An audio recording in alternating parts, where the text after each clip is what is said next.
Some say he's made of sponge and icing, and that he owns YouTube. All we know is he's not Megabyte Unleashed, but he's Megabyte Unleashed Cakey Stig cousin.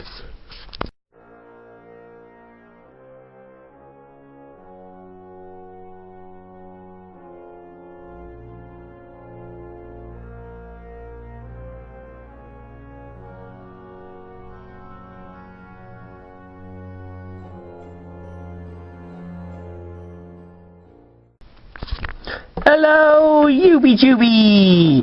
Unfortunately, my Cakey Stig cousin couldn't actually make this review, so you're stuck with little me. And here we are. Prime Megatron's feet. Now, they're actually really nice feet.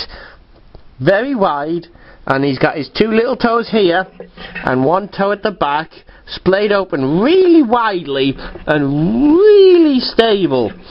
It gives any Megatron standing on these feet an absolutely perfect stand. I mean, look how they rock, and yet he doesn't fall over.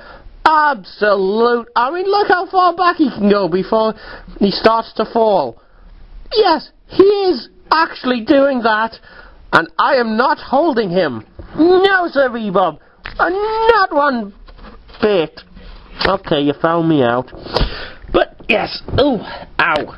Hee hee. Prime Megatron. Picked him up yesterday. He's in Toys R Us, don't you know? And you know what? You should go and pick him up, because this is an absolutely brilliant figure.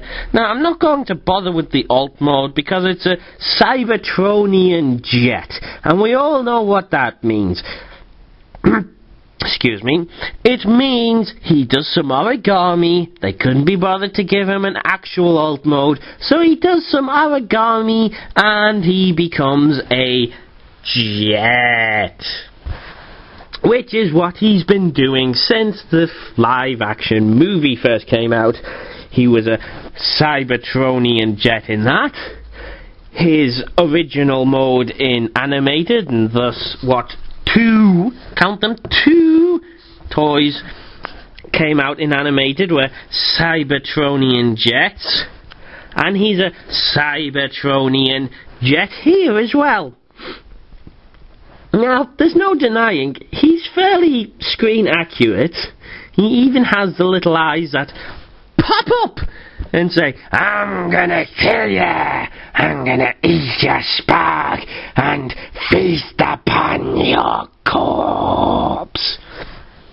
There's no denying he has that ability, and it is actually quite scary just seeing it pop up. But he's in robot mode, and I can't be bothered to turn him into jet mode just to show him off a little bit, just to have him back in alt mode, robot mode, because let's face it, his jet mode is just him folded up trying to be an aerodynamic aeroplane and failing quite miserably. Now, there's no denying he's a very nice origami thing, but he's still an origami thing. Now, where this guy shines is his robot mode. And that's not just because the light is shining on him, no. His robot mode, despite having flaws, is a really nice robot mode. For example, his face. You can not... I'll take a picture. But his face is the only bit that actually has proper silver on it, and it makes it stand out quite nicely. Excuse me. He's almost... It is exactly how he looks on the show. He's got his crazy eyebrows. Obviously they don't wiggle here, but he's got his crazy eyebrows and everything's gone yellow. It's got to be the fault of that light. But this guy is not going to stand up now. There we go.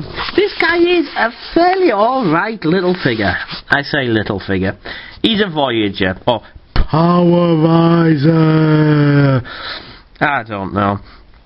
He's got all the articulation where it counts. okay, he's missing a waist joint and a bicep swivel. And because of the shape of his head, it's like this buckety head thingy, it curves around, so his head articulation gets a little limited. This is about as far sideways as it'll go, but you can still get some nifty posing, and he is overall fun. He's a spitting image of his CGI mode, there's no denying that, and he does have a beautiful, beautiful con logo on his chest. His back kibble can be positioned however you want. I like it having it not fully out, not fully flat, just slightly angled like that, with these little piddly bits down. It stops you from having such a huge chunk out the back, but pretty much retains his silhouette. He also has some magnificent, what are they called? Purpley see-through bits. Look, you can see there, it's shining through really nicely.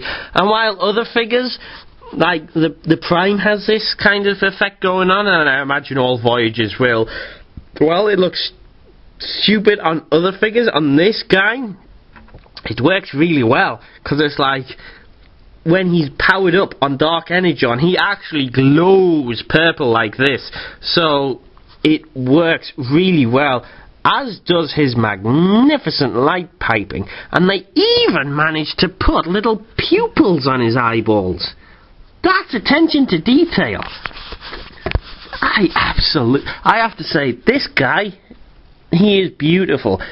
Now, I look at him and I can just hear Frank Welker coming from this character, this toy. He is absolutely amazing. Yeah, okay, have I said about the thing? I can't remember if I said about the... Now, like I say, he's missing his waist swivel, and although he doesn't actually have a bicep swivel, his arms do twizzle just below the elbow, so you can still have him doing crazy stuff like that, so he can still pose.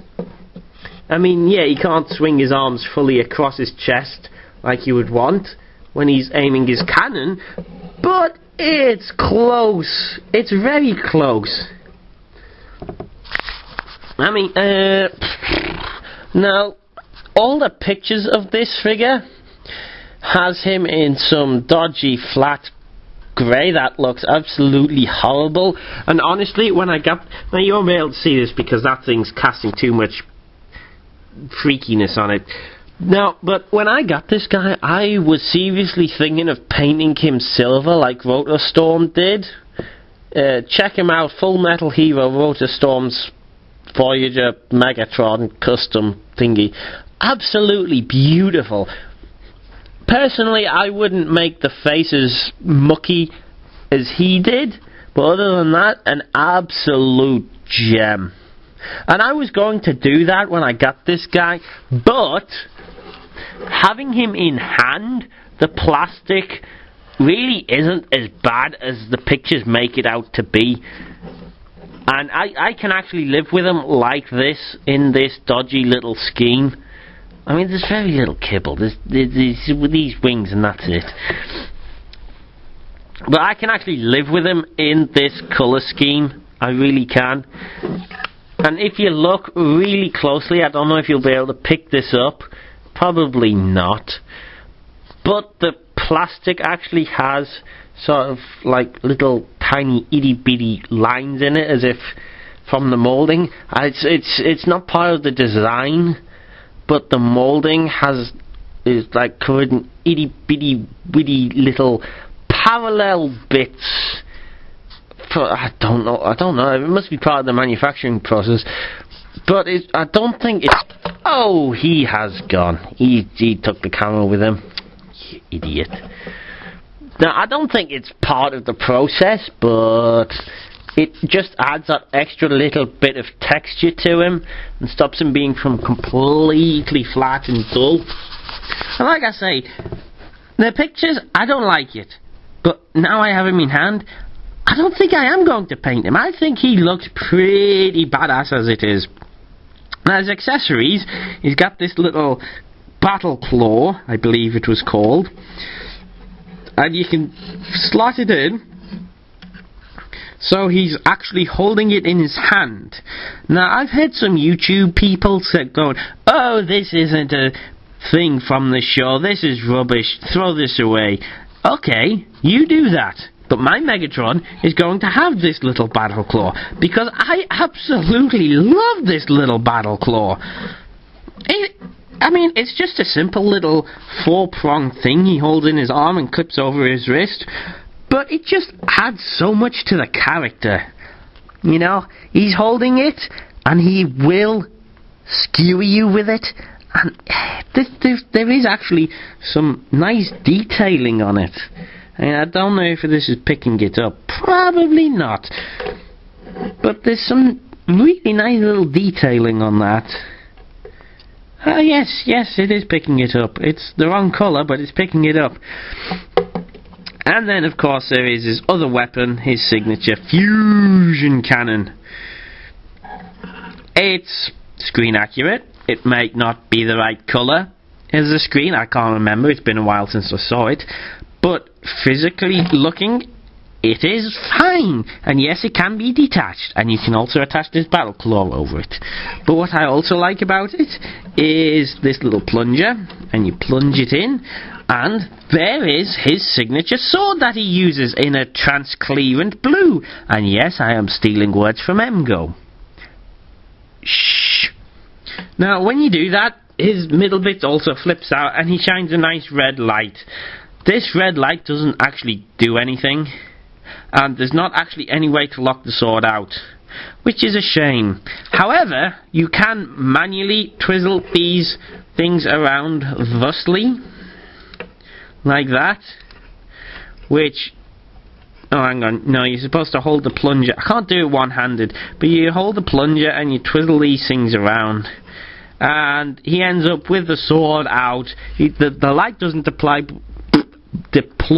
but he ends with the sword out, so he can go double stabby. Or you can have a tri-blade, because that does actually look pretty sweet, having that tri-blade out. Look at that tri-blade.